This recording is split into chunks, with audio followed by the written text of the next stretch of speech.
Good morning, everybody. How are you all doing? Hope you're having a great start to your week already. This is usually where I end up playing video games in the morning at 7 a.m. Fallout 4 Naked and Gunless is donezo. I played a bunch of Doom and Uncharted over the week, and actually this morning I've got a bunch of stuff to do at work. We're doing an early recording of Alt F1, my podcast about Formula One that I do with Drew Scanlon, because he's going. I think it's his birthday. I think it might have been his birthday for the weekend. If it's not, his birthday is soon because he's going to Hawaii. So we have to record that this morning at like 9 o'clock. So that's like 2 hours from now. So I don't live in San Francisco. I live in Oakland on the other side of the Bay Bridge. So it takes a while to get over there. So I have to go and do that pretty soon. Also, I don't really have another video game thing. I'm probably going to do something like Random Encounter. But because I've got so much shit to do this morning, I thought maybe I'll just involve you guys in what usually happens when I'm trying to make the lobby, and then also like look through some gaming news, and then also just answer a bunch of questions and just hang out and shit for like 30 odd minutes, and then I gotta get a beeline out of there. It was last weekend was his birthday. God, I feel bad now. My goodness. Feather Dave bought and played a bunch of Hitman over the weekend. I still haven't given that a go. Not since the beta anyway. Fucking car alarms going off.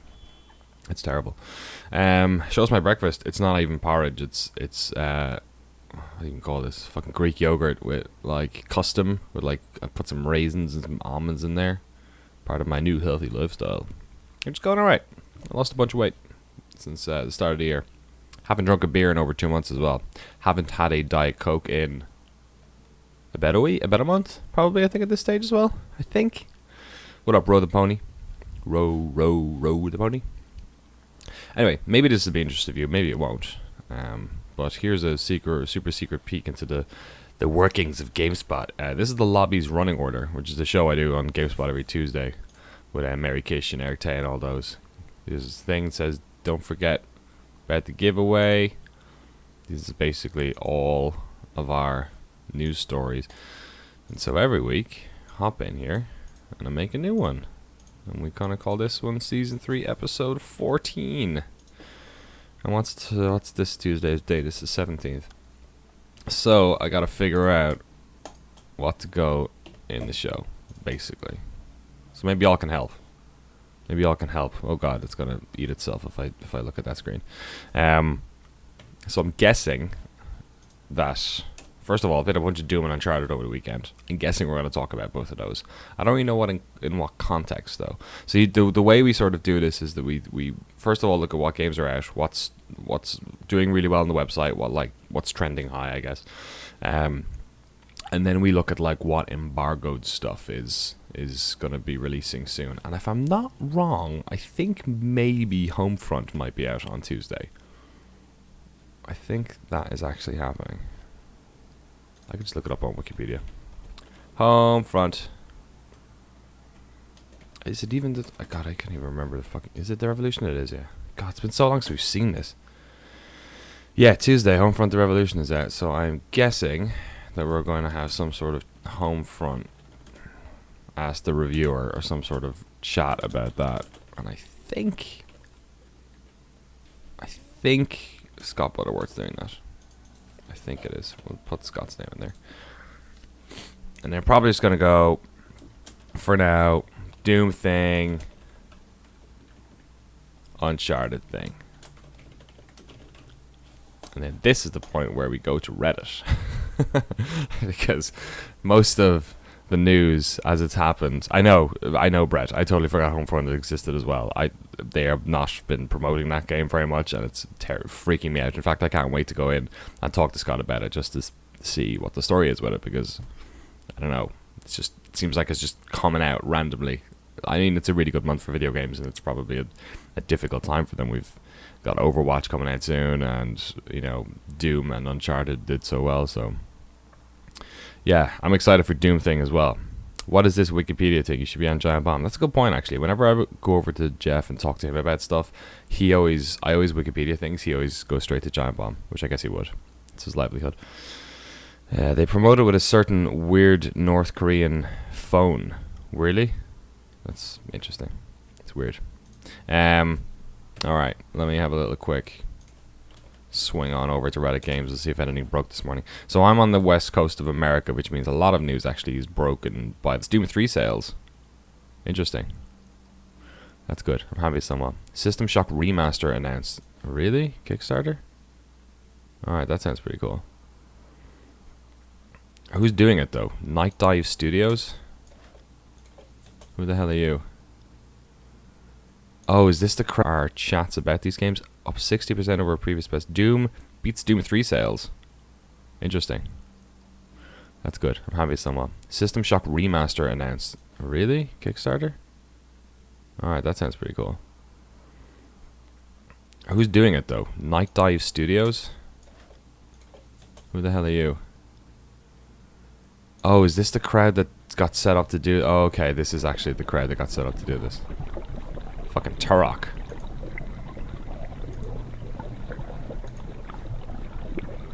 Alright. I mean, I'll play System Shock again. I'll play System Shock 2 more. Yeah, a bit weird this on the front page of Reddit Games as well. Yokai Watch. I mean, it doesn't look like there's that much news. I usually hop into we have a what's known as a Slack channel. It's basically an internal communication tool. I would jump in there and check if there's any news, but I won't on this live stream because there's probably embargoes and all manner of nonsense in there.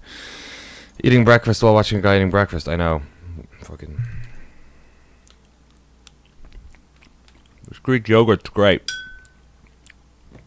especially because I get it all over my face, and it's like you're watching porn. Then Homefront: The Revolution.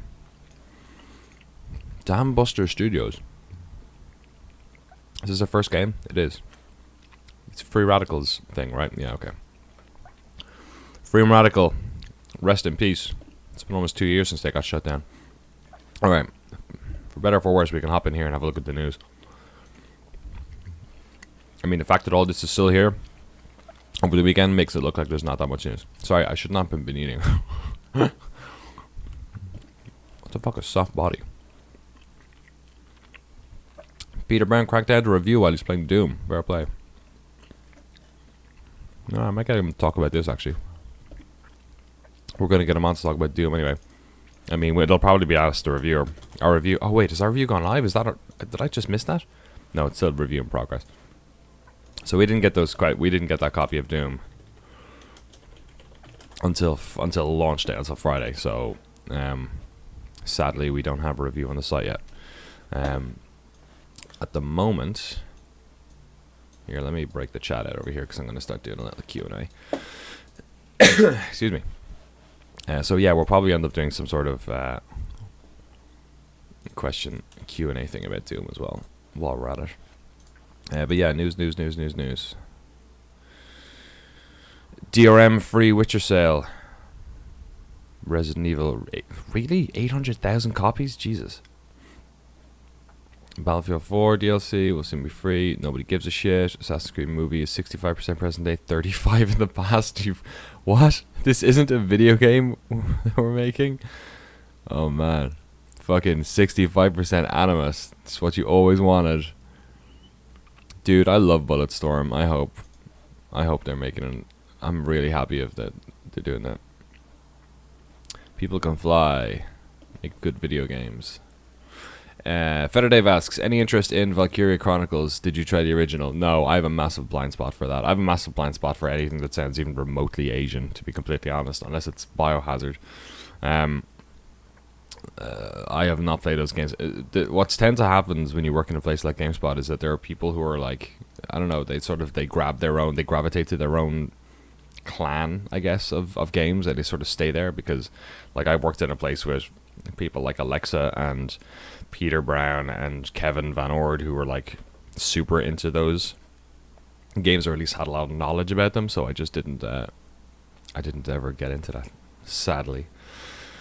Twazuk says, Doom reminded me so much of Bulletstorm. Actually, I'm totally with you on that. In terms of like the locomotion and trying to go from body to body and keep the, I don't know, like keep your multiplier going almost, even though there's no multiplier in Doom. Kind of feels like there is. I guess there kind of is, because the the health regeneration you get off that sort of feels. Did you see this, by the way? The Sean Bean thing? That's pretty funny. Sean Bean did not survive the Doom invasion. Man, the Monkey Island references in Uncharted 4 are coming thick and fast as well. It's so good. So it doesn't look like there's all that much news. Is there any... I'm trying to think what else there is in terms of this week. We probably have a bunch of embargoed stuff at home. Or at home, in work. Hey, what up, Sparks V? Yeah, if you have any questions, stick them in there. I have to go do Alt F1 in about 20 minutes, so we're just hanging out this morning. We're just hanging out. Story, what up, naughty sock? Does the line "I'll kick your dick" appear in the new Doom somewhere? I don't think so. I don't think Doom Guy says anything. In fact, whenever anyone talks to him, he gets pissed off and usually rips off a monitor or punches a elevator loading pad or cracks open a priceless piece of technology. Apparently, that's also the thing. Schalke Donetsk bought that League of Legends team. Really? That's weird. Now look at me try and. Or are you talking about Schalke Dortmund? Let me do. Schalke lol. Oh, Schalke 04. Shakhtar Donetsk I was thinking of. Sorry, my bad. Great. Sure, why not? Major sports teams buying up League of Legends teams. I mean, how good are Schalke 04? Like a middling team, right? In the Bundesliga? German Premier League. I'm not even going to type in Bundesliga. Here we go. Oh, 5th. Okay. Not bad. But they could be number 1 in League of Legends. That'd be great. Have you heard of Bladebox? Riot Games and Tencent releasing a Windows 10 console for League of Legends. Is that actually true?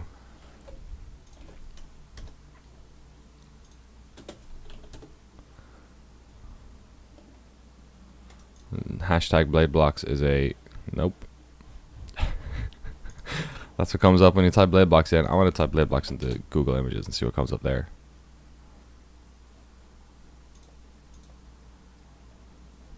What the fuck is this?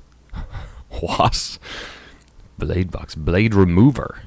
What type of weird technology is this? You just stick a fucking knife in it and it chops the ends off? What? What? Is that a real thing? What the fuck have we stumbled on? Yeah, Bladebox. Oh no, here it is. It's just I'll be completely honest. I'm actually way more into what the fuck this other Bladebox is now than the League of Legends thing. Look at this thing. What the? Visit page. You'll buy one for $17.99.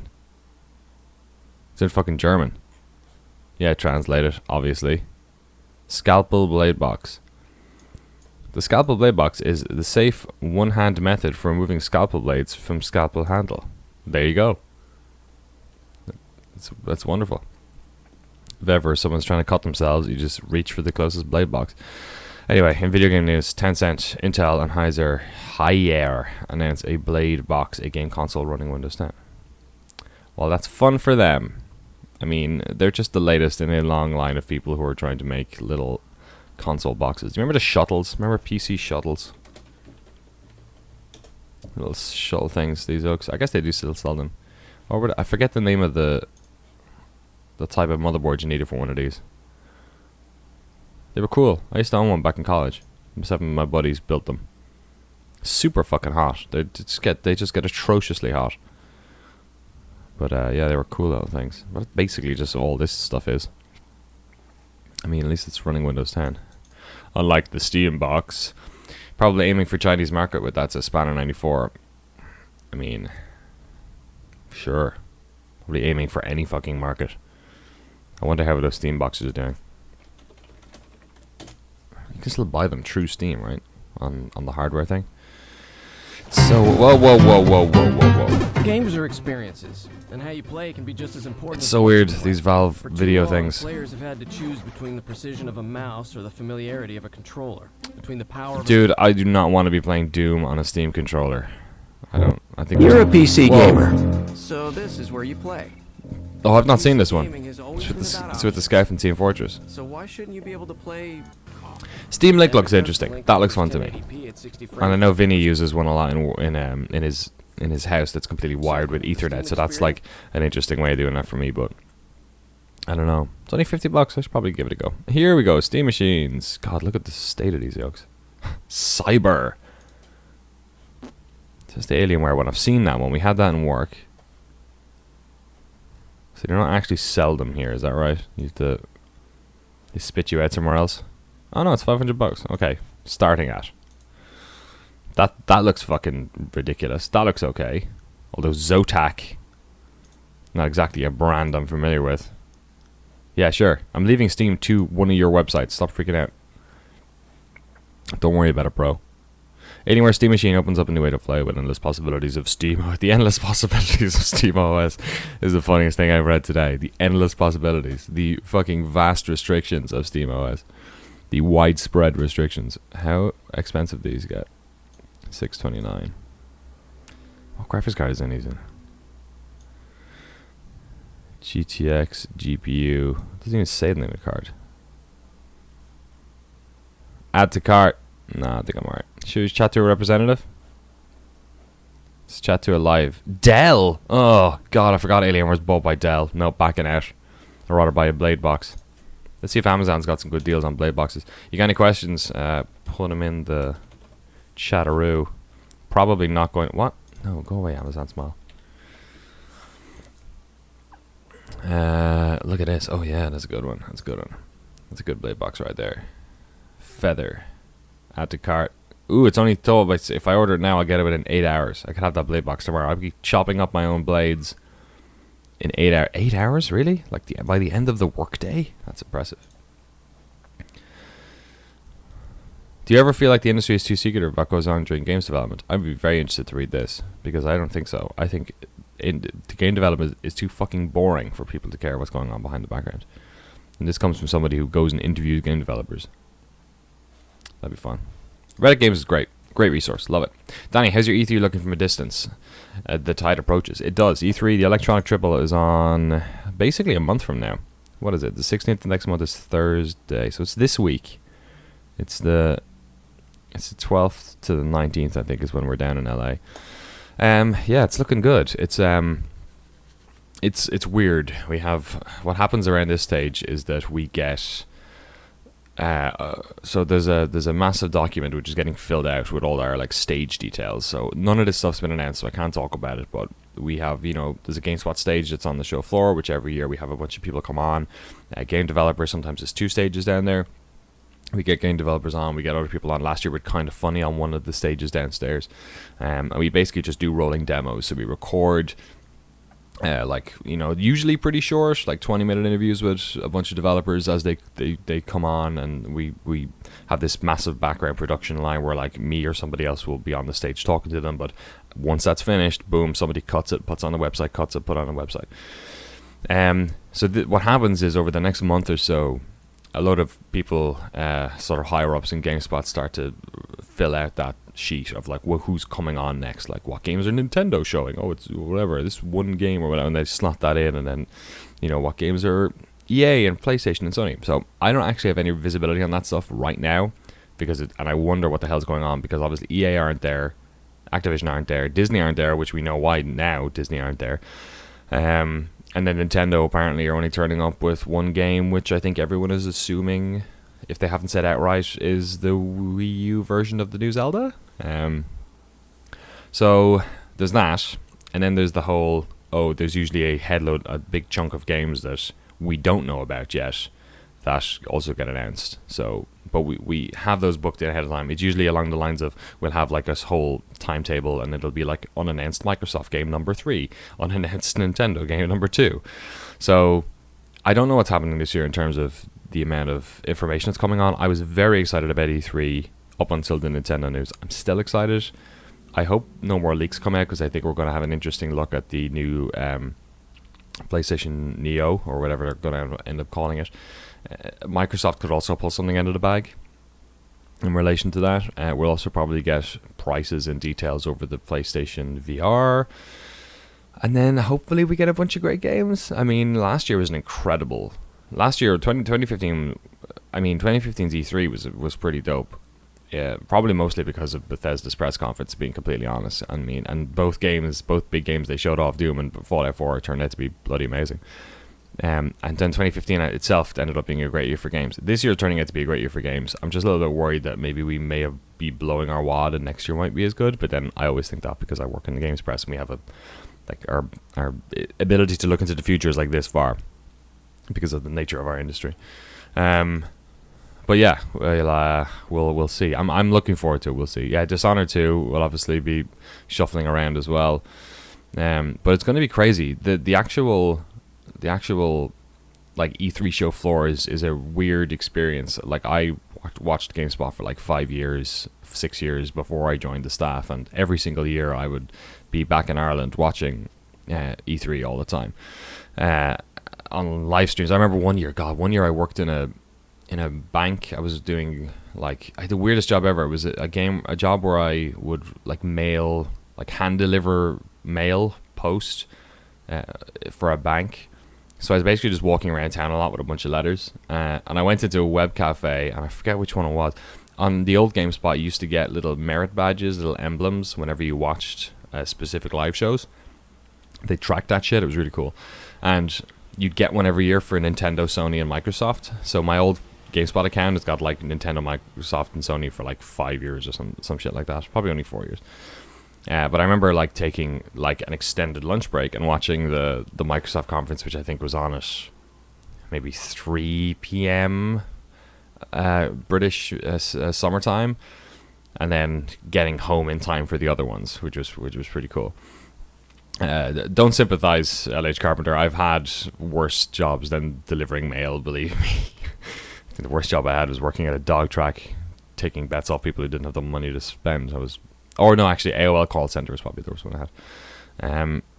But yeah, so the actual experience of being on an E3 show floor is really weird, because if I was it's great going to E3. It's like a really big, I'm so fucking lucky to do it. But if I was if somebody else was asking if they wanted to go to E3, I'd say go to PAX, because especially now, the EA are doing their own thing, my Activision are doing their own thing. Like Devolver Digital has a bunch of what would you call them? Steel trailers across the road from E3. It's not even at E3, but for the past 2 years, across the road from E3, beside this Hooters, they have they were showing off Hotline Miami and all that sort of stuff. So that wasn't even there either. Nintendo's pulled out a lot over the past couple of years in terms of their presentations, but Nintendo was also a big internal part of the show floor. Now I don't know what the fuck they're going to show this year, because apparently they're only bringing one game. So if that's the case, then the East Hall is going to be full of stuff, but the South Hall is going to be empty, because that was EA and Activision, the two biggest booths there. So I don't know what E3 is going to be like this year. But even as with that experience, Hooters. There's a Hooters across the road. So half the games industry goes to a Hooters all the fucking time, because the food in the E3 Convention Center is shitty and expensive. So the nearest place to get food, LA Live, which is this sort of, what's LA Live? LA Live's kind of it's like the town center for that part of town. It's got a bunch of expensive restaurants and big screens and shit. It's like trying to be Times Square or something. That's right there as well. But there's a Hooters is the closest thing. So it's like a Hooters full of games industry people, basically, for a whole week, which is really, really weird. I've never been in there, so I haven't seen what crazy deals have gone down in the Hooters bathroom per se. This is great. All the E3 secrets. That's probably the coolest thing about E3 is walking around and just being behind, just seeing people. I was once on an escalator with, right in front of me was Satoru Iwata, and Reggie was in front of him, and Reggie is 7 fucking feet tall, and Iwata is not, was not. May he rest in peace. And I remember thinking, I wish I had a 3DS on me so I could street past the two of them, because apparently he just walks around with his 3DS in his pocket. That was pretty cool. And then the other thing about E3 that's awesome for me, obviously, is sitting on that stage and having people come up and just interviewing luminary after luminary after luminary. So my E3 is really weird, because I don't end up actually doing all that much. I basically never go out to parties until the final night, when it's usually a case of just, it's the GameSpot party or the Giant Bomb are having a live stream party or something. But I'm usually just too busy writing notes, doing this sort of stuff. Maybe more exhaustive notes than this running order. More exhaustive than Uncharted thing. Actually, we should put Peter in for that while I'm here. Shit, I just overwrote Homefront, the Revolution. Homefront asked the reviewer. That's the one. Yeah, so I don't know what this year's going to be like at all. I'm looking forward to it, though. Okay, I'm going to open up the questions because I'm rambling a lot. Do women industry people like Mary go to Hooters too? God, I don't know, man. Like, yeah. Like, sure, of course. Like, everyone goes to Hooters if they want to, right? I don't know. That's the one good thing about E3 in modern day is they've basically got rid of the booth babes. Although last year I think somebody did something fucked up. Like, the booth babes make no sense. I don't personally. I'm not a fan of them for like any events show, but at E3, which is an industry event, which is like it's almost like business to business. It's like developers and salespeople and press. Like, why the fuck they do that? Would have ever done that is completely like stupid. It's just weird. It's just like, I get if you're like a consumer facing situation, you're trying to get people to come to your booth, but like, people are going to come to your booth either because they got a business deal or because they have an appointment. They're not going to come to your booth because you've like spent a lot of time working on your booth. So it's fucking, and I hate that shit anyway. But like it just made completely no sense whatsoever at E3 ever. That I'm like sort of appalled that people even thought that would ever have been a good. It's just like it's stupid marketing as well. Being completely honest. Microsoft dancers were at GDC. Yeah. I was at that party. I think I was at that party. Was it the I went to one party at GDC and it was not great. It was like that indie game party and they just played shit music. Like, I grew up listening to dance music and they were just playing the shittest fucking EDM ever. And I went for like an hour and I wasn't drinking either. It was the first week of me not drinking. So I definitely wasn't up to watching a bunch of indie devs dancing to shit music. So I went there with a friend and we hung out for about an hour and then I got the fuck out. It was terrible. Anyway, all right. It's disingenuous to think the pictures taken at E3 don't act as publicity. That's why boot base makes sense to them. Actually, that's a good point. That is a fair point. Eventually, people are trying to get pictures of their boots maybe in the press. So yeah, that's a good point. I mean, for the longest time as well, game sites did run, like, I guess we still do a lot of them.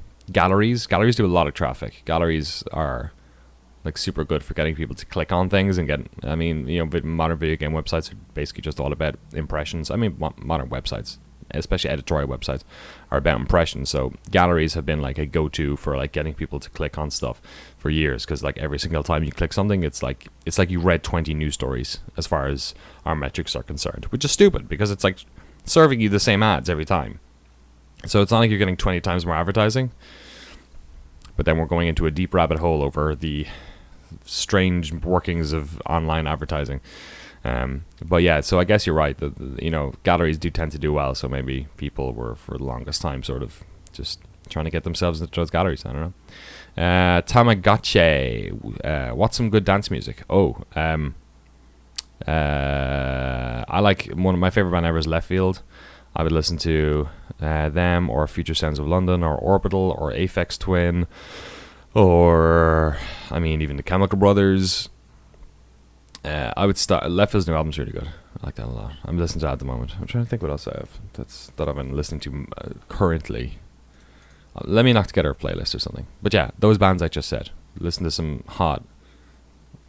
I'm gonna open Spotify. While I look at more questions. If you could add a feature to Rocket League, what would it be? Dude, I don't know. They've added way more than I ever thought was like. I never would have thought basketball would have been fun, and it's bloody brilliant. The hockey stuff's fun enough. I don't know, rugby, baseball, just like one person hitting the ball and the other one trying to run up and hit it. That's basically what basketball's becoming at this stage. I'm trying to think what other.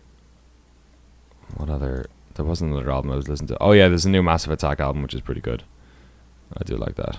There's like an EP called Ritual Spirit. Right over here. It's pretty good. But yeah, my favorite dance act ever is Left Field. The new album is only one dude. But these two albums, Rhythm and Stealth, came out in 1999, and Leftism are probably what got me into Dance music. My brother got me into dance music when I was a young boy. Yes, Voodoo My Blood. Exactly, son. Ooh, lacrosse. God, no more Casey Powell, please. Thoughts on why Bethesda have been holding back preview copies for Wolfenstein, Shadow of Mordor, Doom, etc. Bethesda do that. That's like a thing. Bethesda just like Control. I mean, Rockstar do the same thing as well. There are certain companies who make pretty good games who don't mind holding on to that stuff. So there was a big sort of, I saw Total Biscuit doing a video about it, and I sort of half agree with him over the holding back of Doom specifically. So if you don't know, Doom was out on Friday, which is a weird time to release a game for North America. If you're European, it probably didn't seem all that strange, but most games come out on a Tuesday here. So already that was kind of thrown out of whack a little bit in terms of when they should get the game out to people. So we usually get games the weekend before a game comes out, I feel, at least. Maybe sometimes a week earlier, sometimes 3 weeks earlier. Sometimes we don't get them. And if you were to talk to anyone on our team about like where the correlation is between, I mean, there are certain games that you get late that you're already a little bit worried about. Then when they come late, it's almost like this confirmation bias. Or if we don't get a copy before it's out, it's almost like this little bit of confirmation bias where you're thinking, okay, I'm more worried about this game than I was before. But if you're just to like take your own sort of quality assessment out of the picture and talk about like what games are coming out and when we receive them for reviews, it's a total crapshoot. There's no correlation between getting them early, or maybe there is statistically at some level, but like no, like we get plenty of games late which end up being great. Doom is going to get a fucking high review score. I'm sure of it. I'm sure loads of sites are going to do it. I'm not a massive fan of the multiplayer, but the single player is super fucking good. So I don't know why they sent them out late.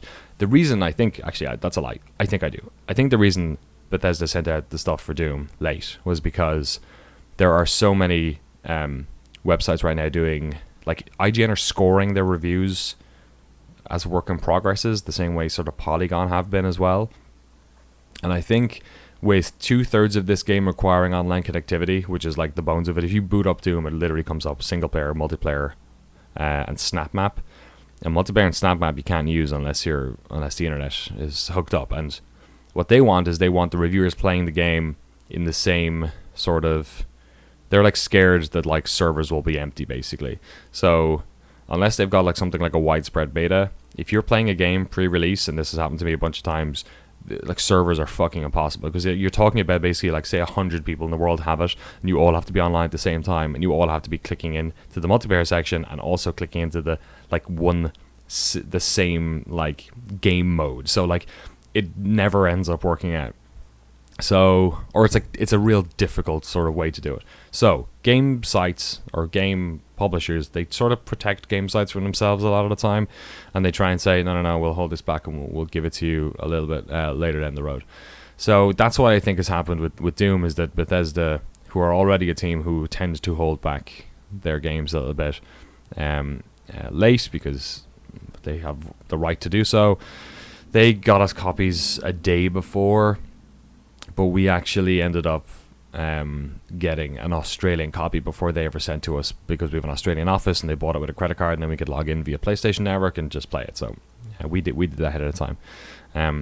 But yeah, I think that's why they did it, because they just wanted to protect themselves a little bit. And then I don't know, I think also they maybe wanted to give themselves some clearance from Uncharted 4, because maybe they didn't want to have all the reviews up straight away. So there's a certain amount of, like, if a marketing team and a developer can do it, they will try and manipulate as much as they can. Not manipulate the review, but manipulate the time it's coming out, and the sort of the, if they can like get a couple of days extra from a game like Uncharted and have all the reviews come out on a Monday, especially if Homefront's coming out tomorrow, and God knows what's going on with that. Like, I'm guessing we have a review tomorrow. I don't know. I think that's probably a better fit with them. So. Yeah, so Matt is saying work in progress reviews are stupid. Matt 9605. So work in progress reviews are basically a way for game sites to get all the day one review traffic without having to put a score on a game that they're not sure about putting a score on a game.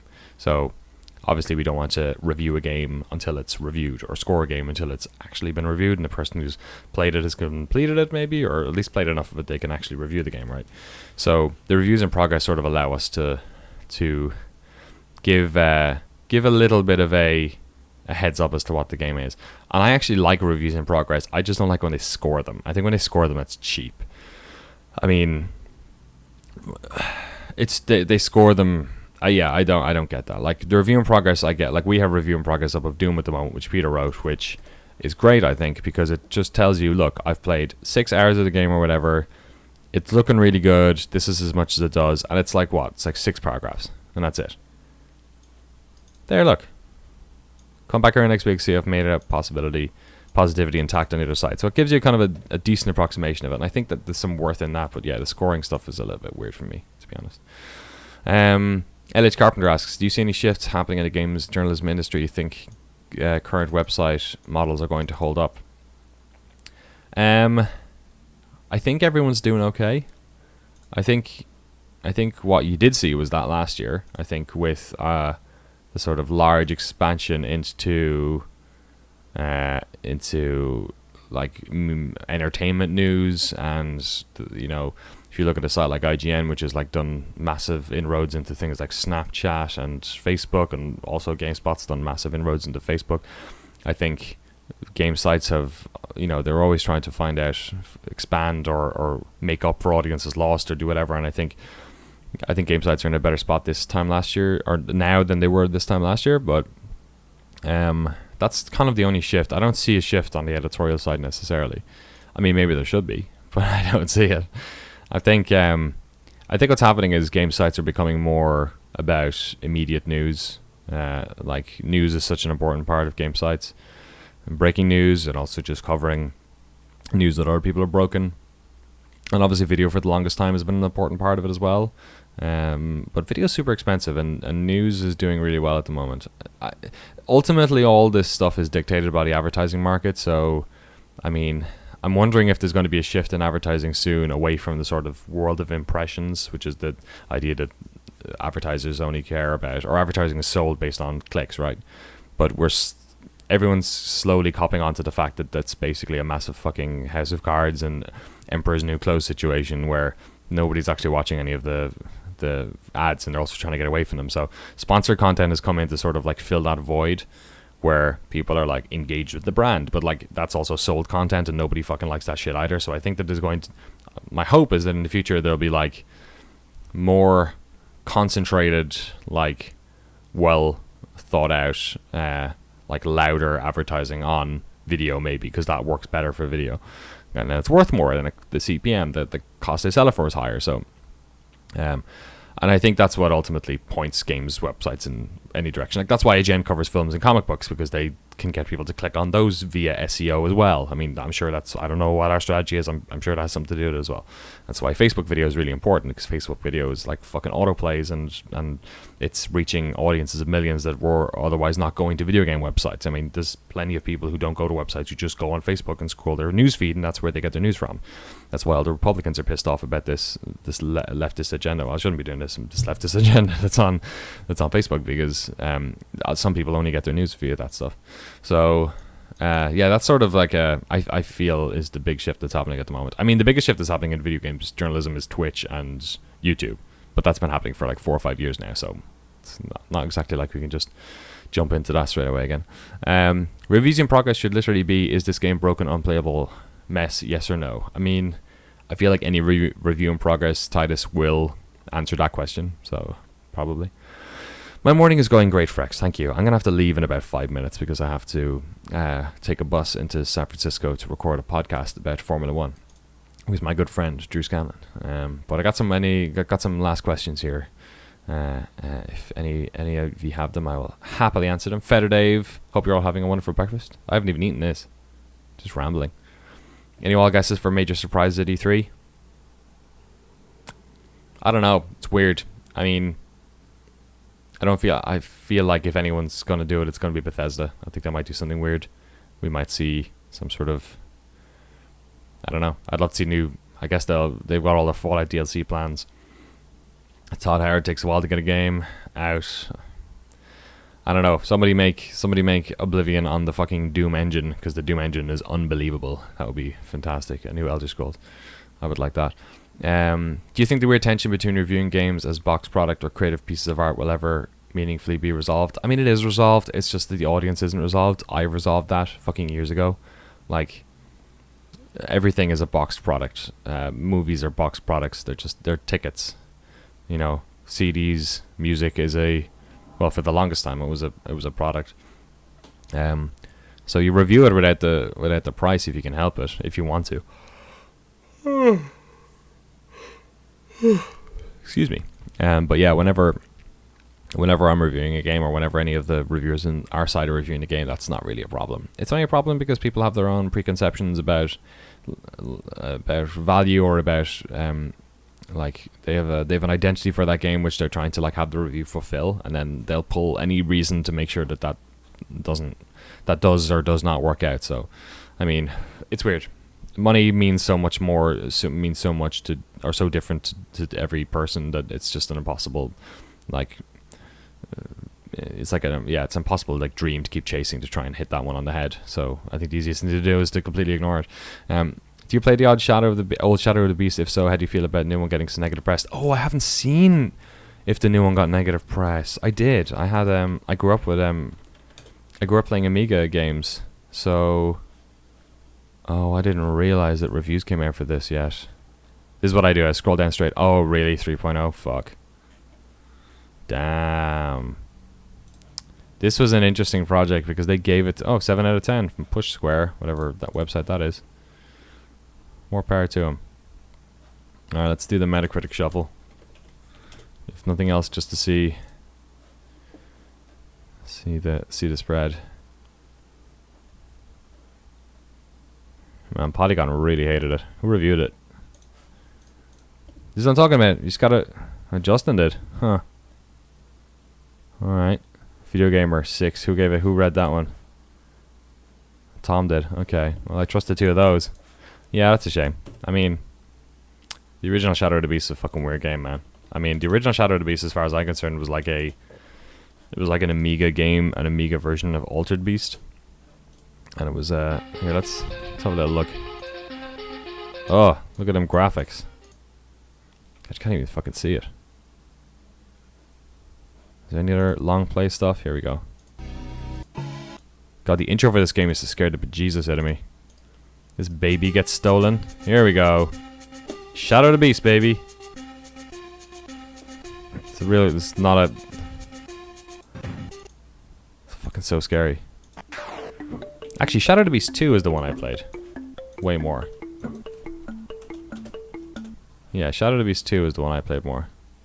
Because he starts off on it. Here's the Genesis version or the Mega Drive version. Fucking look at that old Electronic Arts logo. Jesus. Yeah, do the intro. Show the intro. Oh, look at this fucking dude. Yeah, he had that weird ball he could shoot out. I'll just hit you with my massive metal ball. Fucking weird game. Used to scare the crap out of me. I was only 7 years old or something, so don't blame me.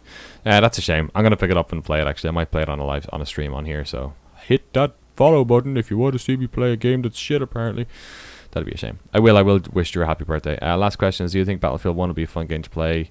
A game with a great amount of content at launch? That is a very good question, Matt. I think maybe EA have figured out that their DLC plans for Battlefield have been total garbage, in the same way they found out that, well, hopefully they figured out that Battle Log is a total piece of garbage.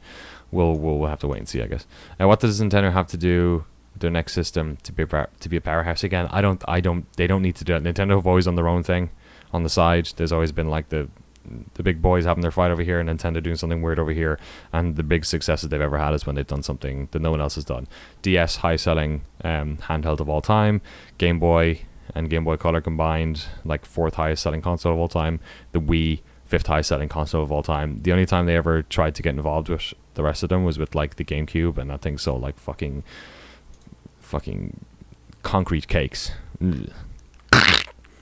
Not good. So no, I think they need to do their own thing. I did not watch the Eurovision. I'm sorry, Matt. I think Battlefield 1 will be a good game. It looks pretty dope. Alright, last question. It seems like there's not a whole lot of blood coming into the established games. I love this. LH Carpenter's just got all the games industry questions. Games coverage business, i.e. not YouTube. Does it look like that on your end? If so, do you see a problem? No, I think the people who are coming into our end are just more and more focused on the stuff that our websites like us do, which again can be a problem because then it basically funnels us down the same the same path. We just got a new hire, really well rounded, talented video editor and producer called Jean-Luc Seipke. His name is. Yeah, he's got a weird name. I mean, Danny O'Dwyer. So what can I say? But yeah, Jean-Luc joined us 3 weeks ago. Super well-rounded guy, big Giant Bomb fan, and he basically just figured out how to edit video and run a TriCaster and produce live shows because he wanted to work in the, I don't know what you call this now, the online games press. Traditional games press always feels a bit weird. So I think the pool is getting smaller, most definitely. I think he is on a Giant Bomb forums. I don't know his handle. Let me see. Let me post his. This is his. If you want to follow him on Twitter, by all means do. This is his Twitter name. And he just moved over from like somewhere on the East Coast, I think. Oh, look, it's a video of me saying his name. He just moved over, so he's a young dude who's new to the industry and obviously had a passion for it. I mean, literally the same reason I learned all those things as well was because I watched old GameSpot and wanted to work at GameSpot because I thought that looks like a cool place to work. Oh, cool. Hassan just posted a link to his blog actually when with him talking about it. So thank you so much, Hassan. Appreciate it. Thanks to Hassan every week, by the way, for coming on here and modding. I really appreciate it. Guy is dope. Does thankless job. Is he Canadian? He's not Canadian. I don't believe he's Canadian. Although his name is Jean-Luc Seipke, so who knows? He's probably got a little bit. Is Hirokata okay? Yes, he is. I fed him breakfast earlier. He's doing fine. He's trying to lose weight, just like I am. And so is Mischief Cat as well. Although both of them have been involved in video game-based genocides now, so I'm not sure how that's going. Okay, that's it. I gotta go. I gotta head out of here. I gotta record Speedy Race Cars. So a new episode of A Tournament of Lies is up on my YouTube channel if you want to check that out. We recorded next week's episode yesterday, and it is by far the best one we've done, so I'm excited about that. Also, I did a video with a sort of, we've a friend of ours, myself and Lenz's, has a 15-year-old son, Matty. He's a good kid, and he came over to sleep over like last weekend. We basically just played video games all night, but as part of it, we played The Forest for like 2 hours. So I've edited that down into 20 minutes. So if you want to watch me and a 15-year-old screaming at a frightening game, if you want to see me giving a 15-year-old nightmares in my house, this is sounding weird. I'm gonna do something with that. I'm gonna like top and tail it probably and put that up. Because he's a big YouTuber fan and stuff, and I thought it would be nice for him to have a video up online, so that should be pretty funny. Thanks for watching, Scott Evans. Appreciate it. I used to go to school with a guy called Scott Evans. That's weird. Thank you so much, asking me about the Overwatch series. I appreciate it. I love doing those things. I wish I could do those every week. I wish I could just make documentaries about what I really want to do, actually. Which maybe we can do at GameSpot during the break, is I would love to start doing those types of Overwatch things, but about old games. Like, I would love to like interview Warren Spector and, you know, a bunch of like people about Deus Ex, you know, John Romero, whatever. Like, start to do those ones, like an hour-long documentary, because like those things do not take that long to make. I made the Overwatch series. I edited in 3 days. I was sick. I'd had my teeth out. The last episode was written and edited in 4 hours. It was like terrible. It was really, really rushed out, for reasons that I can't really get into, but I will someday, and it's an interesting story. But I'd love to start doing that shit about like Half-Life or like just any old game, because we have access to all these people. We just don't use them. In fact, like whenever Vince Zampella comes through next, I should ask him about Call of Duty 4 and just do like an hour long about that. Like that would. Like, nobody's fucking doing that shit. Like, there's loads of videos, like retrospective videos about the history of video games. Like, I had a show like that in the past. So, God, I'd love to do that. That'd be cool. Because then we could basically just do, like, any game ever. It's like, nobody's doing them. So, and they don't cost any money. They don't really take that much time either. Because nobody, like, it just involves, like, doing the hard research and doing the interviews. But, like, that's sort of stuff that I do in my spare time anyway. So, I don't know. I think that would be something really cool to do. Yes, Dave, somebody doesn't need to preserve video game. Let me finish on that point, actually. That's something that I've been thinking about a lot recently, is that with the impressions race and with the fact that all these games, games coverage has always been about what's happening right now, like more now than ever, it's all about what's happening right now. We don't have videos that like last the test of time. We don't have like our version of Planet Earth. You know what I mean? Like, we don't have these, moment in time snapshot videos that are actually like worthwhile watching. Like, like other websites have tried to make really grandiose documentary style stuff, and most of it's fucking just utter balls, like awful. Indie Game to Movie is probably the closest we ever got to like one thing, but that's like a very weighty story. But there's nothing stop like the Witcher stuff and the No Man's Sky stuff, and you know, the stuff we did with Jake Solomon about XCOM 2 and the Overwatch thing. Like, I think they're kind of close. They're not really there, but they're like close to having this like sort of really well established like type of journalism about games that nobody's doing yet, and I think that could be a cool thing. So I don't know. Talking about the point being gone, maybe that's a direction I go in. I don't know. But yeah, thank you so much. I appreciate it. And sorry the point is not around, but we'll get around to it. We'll get around to it. I love the break room interviews with Tom McShay. Something like that, says Lunch 666. Yes, Luch, sorry, 666. Something like that. I think something like that. But I think those interviews are really great. I loved watching all those. But the thing that I like doing is taking those interviews and then wrapping a grander story around them, not just being about the interview itself. But yeah, okay, I'm out of here. Thank you so much, Goobshu. Appreciate it. Hassan, thank you for modding, both y'all guys. Thanks so much for everyone hanging out. I'm gonna go eat this and then hop on a bus so I can talk about race cars with Drew Scanlon. There's the running order for the lobby right there. That's how we're looking. It's a full show. All right, adios. I'm out of here.